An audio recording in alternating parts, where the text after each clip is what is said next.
O Senhor esteja convosco. Ele está no meio de nós. Do Evangelho de Jesus Cristo segundo Marcos. Glória a vós, Senhor. Naquele tempo Jesus tomou consigo Pedro, Tiago e João e os levou sozinhos a um lugar à parte sobre uma alta montanha. E transfigurou-se diante deles. Suas roupas ficaram brilhantes e tão brancas como nenhuma lavadeira sobre a terra poderia alvejar. Apareceram-lhe então Elias e Moisés e estavam conversando com Jesus. Então Pedro tomou a palavra e disse a Jesus: Mestre, é bom ficarmos aqui. Vamos fazer 3 tendas. Uma para ti, outra para Moisés e outra para Elias. Pedro não sabia o que dizer, pois estavam todos com muito medo. Então desceu uma nuvem e os cobriu com sua sombra, e da nuvem saiu uma voz: Este é meu filho amado, escutai o que ele diz. E de repente, olhando em volta, não viram mais ninguém, a não ser somente Jesus com eles. Ao descerem da montanha, Jesus ordenou que não contassem a ninguém o que tinham visto, até que o Filho do Homem tivesse ressuscitado dos mortos. Eles observaram esta ordem, mas comentavam entre si o que queria dizer ressuscitar dos mortos. Palavra da salvação. Glória a vós, Senhor. Por favor, querem tomar assento?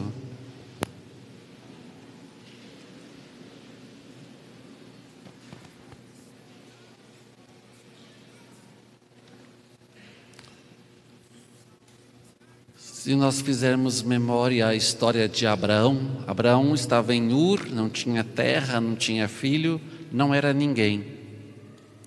Deus aparece a Abraão, chama-o e diz: vai aonde eu te mostro, que eu te darei terra e te darei descendência.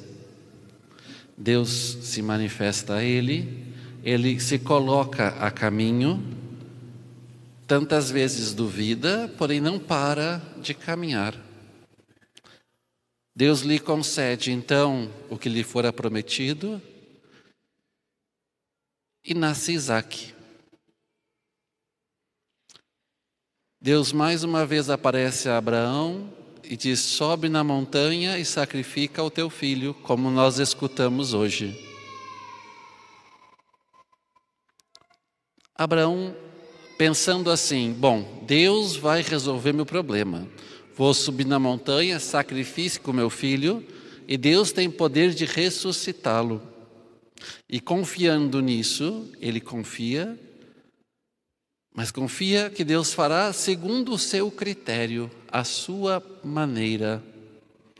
É então que ele sobe ao monte, e lá em cima do monte, quando vai concretizar aquilo conforme ele pensara, Deus intervém mais uma vez e diz: wait just a minute, not yet. Vamos devagarinho. É o que o Senhor fala. Já vi que tu confias. Para frente. Qual é a importância para nós diante desta palavra? O Senhor nos convida a confiar. Jesus chama os que Ele quis para perto de si, faz milagres, faz portentos, vai anunciando, vai ao deserto, é tentado, vence as tentações, chama aqueles que estavam mais perto, Pedro, Tiago e João, e assim como Abraão, eles sobem ao monte. Ora, o que será que passava pela cabeça deles? Bom, vamos mais uma noite subir no monte, rezar com Jesus e passar a noite toda rezando com Ele. Diz que chegando lá em cima, não foi igual ao que normalmente era. Jesus se transfigura, eu achava bastante até curioso. E suas brancas tornou-se tão brilhantes e tão brancas que nenhuma lavadeira sobre a terra poderia alvejar. Será que eles tinham vanish naquela época? Porque se tivesse, olha... Mas o fato é que Jesus manifesta algo inesperado. O Senhor te traz aqui a esta colina hoje, nesse santuário, esse Tabor da Esperança. Talvez cada um traz no seu coração as suas intenções, também as suas inquietações, os seus, talvez, desânimos, desesperos. Para quê? Para transfigurar as nossas vidas, meus queridos irmãos, para manifestar a nós a glória de Deus. Talvez tu venhas aqui hoje preocupado com o quê? O coronavírus. Tá bom. Se Deus nos concede sermos vacinados muito em breve todos, já não teremos mais coronavírus como um problema. E qual vai ser o problema da tua vida? Não, padre, meu problema não é o coronavírus, meu problema é meu marido. Eu quero um marido bom, padre. Tá bom. E Deus talvez possa começar conosco a agir como se fosse o gênio da lâmpada, sabe? Qual o teu desejo? Concedido. Vai lá, coloca na tua lista. Passar no vestibular, te arranjar uma namorada bonita, perder 10 quilos, tua mulher parar de ter dor de cabeça, tua superiora ficar simpática. O que mais a gente quer na lista de Deus, da conta de Deus? Talvez nós venhamos aqui a esse santuário Tabor com tudo já preparado. Como Deus deve fazer para transfigurar a minha vida? Tudo humanamente preparadinho e cheio de boas intenções. São Pedro não entende nada do que está acontecendo, diz para Jesus: Senhor, é bom estarmos aqui. Vamos fazer 3 tendas para ti, para Moisés e para Elias. Bom, se eles vão ficar lá, se tem 3 tendas, onde é que vai ficar João, Tiago e Pedro? Pedro está falando nada com nada. E tantas vezes esses somos nós, querendo dizer para Deus como ajeitar a nossa vida. Ajeitar, dar um jeitinho, sabe?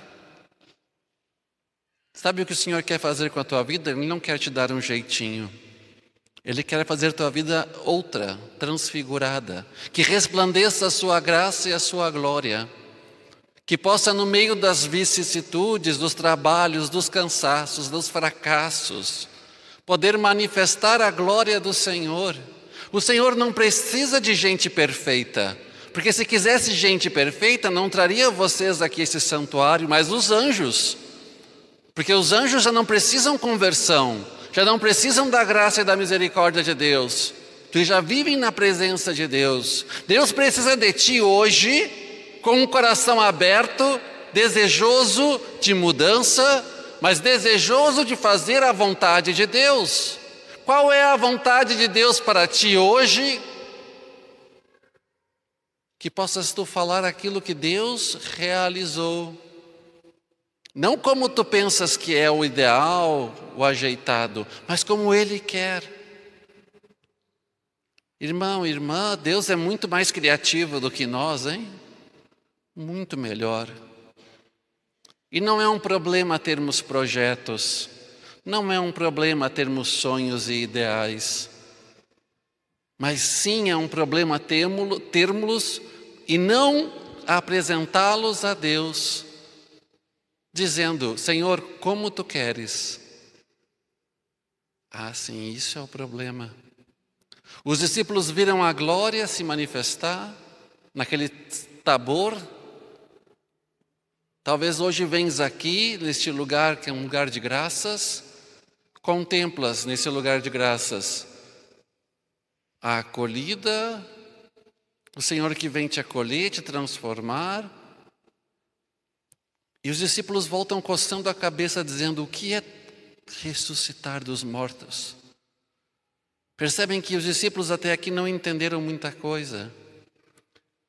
Agora, não importa, meu irmão, se não entendamos muito, senão que nós possamos deixarmos-nos pelo Senhor conduzir.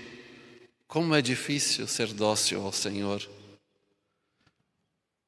Andarei na presença de Deus, junto a Ele na terra dos vivos, caminhar na presença de Deus, colocar diante do Senhor todos os teus atos, todas as tuas decisões. Sim, deves tu tomar as decisões, mas diante do Senhor, que te ama, que te abençoa, que te guarda e cumpre as suas promessas conosco.